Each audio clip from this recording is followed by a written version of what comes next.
ಸಾರ್ವಜನಿಕ ಸ್ಥಳಗಳಲ್ಲಿ ಎಲ್ಲೂ ಕೂಡ ಮಾಡೋದಕ್ಕೆ ಬಿಡಲ್ಲ, ಅನುಮತಿ ಕಡ್ಡಾಯ ಅಂತ ಹೇಳ್ತಿದ್ದಾರೆ. ರಾಜ್ಯದ ಮುಖ್ಯಮಂತ್ರಿಗಳಾಗಲಿ ಪ್ರಿಯಾಂಕಾ ಖರ್ಗೆ ಅವರಾಗಲಿ ನೇರವಾಗಿ RSS ಹೆಸರನ್ನ ಅದರಲ್ಲಿ ಉಲ್ಲೇಖ ಮಾಡಿಲ್ಲ. ನಾನು ತಮ್ಮ ಮುಖೇನ ರಾಜ್ಯದ ಮುಖ್ಯಮಂತ್ರಿಗಳಿಗೆ ಹಾಗೂ ಗೃಹ ಸಚಿವರಾಗಿರ್ತಕ್ಕಂಥ ಪ್ರಿಯಾಂಕಾ ಖರ್ಗೆ ಅವರಿಗೆ ಸವಾಲು ಹಾಕೋದಕ್ಕೆ ಇಚ್ಛಪಡ್ತೇನೆ. ಮಾನ್ಯ ಮುಖ್ಯಮಂತ್ರಿಗಳೇ, ಸದನದಲ್ಲಿ ಬಂದು ನಮಸ್ತೆ ಸದಾ ವತ್ಸಲೆ ಅಂತ ಏನು ಹೇಳಿದ್ರಲ್ಲ, ಇವತ್ತು ನಿಮ್ಮ ಬಣ್ಣ ಇವತ್ತು ಕಳಚಿ ಬಿದ್ದಿದೆ, ಬಯಲಾಗಿದೆ ನಿಮ್ಮ ಮುಖವಾಡ. ನಿಮಗೆ ತಾಕತ್ತಿದ್ರೆ RSS ಅನ್ನ ಬ್ಯಾನ್ ಮಾಡ್ತಕ್ಕಂಥ ಪ್ರಯತ್ನ ಮಾಡಿ ನೋಡೋಣ. ಯಾತಕ್ಕೋಸ್ಕರ ಇವತ್ತು RSS ಬಗ್ಗೆ ಕೆಂಡ ಕಾರ್ತಾ ಇದ್ದೀರಿ? ಏನಂತ ಇವತ್ತು ದೇಶ ವಿರೋಧಿ ಚಟುವಟಿಕೆ ಇವತ್ತು RSS ಇಂದ ಆಗಿದೆ. ಮಾನ್ಯ ಗೃಹ ಸಚಿವರಿಗೆ ಕೇಳೋದಕ್ಕೆ ಇಚ್ಛಪಡ್ತೇನೆ, ತಮ್ಮ ಇಲಾಖೆ ಬಗ್ಗೆ ಮಾತನಾಡ್ತಕ್ಕಂಥ ಯೋಗ್ಯತೆ ಇಲ್ಲ. ಪದೇ ಪದೇ ದಿನನಿತ್ಯ RSS ಬಗ್ಗೆ ರಾಷ್ಟ್ರೀಯ ಸ್ವಯಂ ಸೇವಕವನ್ನ ಟೀಕೆ ಮಾಡುವಂತ ಕೆಲಸ ನೀವು ಮಾಡ್ತಾ ಇದ್ದೀರಿ. ನಿಮಗಷ್ಟು ಚಟನೆ ಇದ್ರೆ, ಪ್ರಿಯಾಂಕಾ ಖರ್ಗೆ ಅವರಿಗೆ ನಿಮಗಷ್ಟು ಚಟ ಇದ್ರೆ ಮುಖ್ಯಮಂತ್ರಿಗಳಿಗೆ ವಿನಂತಿ ಮಾಡಿ RSS ವಿರೋಧಿ ಇಲಾಖೆಯನ್ನ ಪಡೆದುಕೊಳ್ಳಿ, ಗೃಹ ಸಚಿವರ ಸ್ಥಾನಕ್ಕೆ ರಾಜೀನಾಮೆ ಕೊಡಿ. ಇವತ್ತು ಹಿಂಬಾಗಿಲಿನಿಂದ ರಾಷ್ಟ್ರೀಯ ಸ್ವಯಂ ಸೇವಕ ಸಂಘದ ಚಟುವಟಿಕೆಗಳಿಗೆ ಕಡಿವಾಣ ಆಗ್ತಕ್ಕಂಥ ಷಡ್ಯಂತ್ರ ನಡೀತಾ ಇದೆ.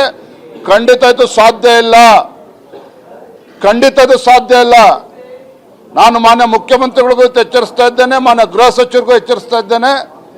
ಇಂಥ ಕ್ಷುಲ್ಲಕವನ್ನ ಏನೇನೋ ವಿಚಾರಗಳನ್ನು ತೆಗೆದಿಟ್ಕೊಂಡು ರಾಜ್ಯದ ಜ್ವಲಂತ ಸಮಸ್ಯೆಗಳ ಬಗ್ಗೆ ಚರ್ಚೆ ಮಾಡೋಕೆ ತಯಾರಿಲ್ಲ. ರಾಜ್ಯದಲ್ಲಿ ಇವತ್ತು ಬಡವರಿಗೆ ಅನ್ಯಾಯ ಮಾಡ್ತಾ ಇದ್ರು, ಅದ್ರ ಬಗ್ಗೆ ಚರ್ಚೆ ಮಾಡ್ತಾ ಇಲ್ಲ. ರಾಷ್ಟ್ರೀಯ ಸ್ವಯಂ ಸೇವಕರ ಬಗ್ಗೆ ನೀವು ಚರ್ಚೆ ಮಾಡ್ತಾ ಇದ್ದಾರೆ. ಇವತ್ತು ಯಾವ ಆಧಾರದ ಮೇಲೆ ಇವತ್ತು ರಾಷ್ಟ್ರೀಯ ಸ್ವಯಂ ಸೇವಕ ಸಂಘ ಇಲ್ಲಿಗಲ್ ಚಟುವಟಿಕೆಗಳು ನಡೀತದೆ ಅಂತ ಹೇಳ್ತಾರೆ ಇವರು? ಹಾಗಾದ್ರೆ ರಾಷ್ಟ್ರೀಯ ಸ್ವಯಂ ಸೇವಕ ಸಂಘ 100 ವರ್ಷಗಳನ್ನು ಪೂರೈಸಿರ್ತಕ್ಕಂಥದ್ದು. RSS ಇವತ್ತೊಂದು ದೇಶಭಕ್ತ ಸಂಘಟನೆ, ಸ್ವಯಂ ಸೇವಕರಿರ್ತಕ್ಕಂಥ ಒಂದು ಸಂಘಟನೆ, ದೇಶಾಭಿಮಾನ ತುಂಬತಕ್ಕಂಥ ಒಂದು ಸಂಘಟನೆ, ದೇಶದ ಪರವಾಗಿ ಧ್ವನಿ ಎತ್ತುವಂತ ಒಂದು ಶಕ್ತಿ ಇವತ್ತು ದೇಶದಲ್ಲಿ ಆಧಾರ ಇದ್ರೆ ಅದು ರಾಷ್ಟ್ರೀಯ ಸ್ವಯಂ ಸೇವಕ ಸಂಘ ಅನ್ನೋದನ್ನ ಮಾನ್ಯ ಮುಖ್ಯಮಂತ್ರಿಗಳು ಅರ್ಥ ಮಾಡ್ಕೋಬೇಕು, ಮಾನ್ಯ ಪ್ರಿಯಾಂಕಾ ಖರ್ಗೆ ಅವರು ಕೂಡ ಅರ್ಥ ಮಾಡ್ಕೋಬೇಕು. ಈ ರೀತಿ ಹಿಂಬಾಗಿಲಿನಿಂದ ಬಂದು RSS ಅನ್ನ ಕಟ್ಟಾಕ್ತಕ್ಕಂಥ ಕೆಲಸ ಮಾಡೋದಕ್ಕೆ ಹೊರಟಿದ್ದೀರಿ, ಖಂಡಿತ ಸಾಧ್ಯ ಇಲ್ಲ.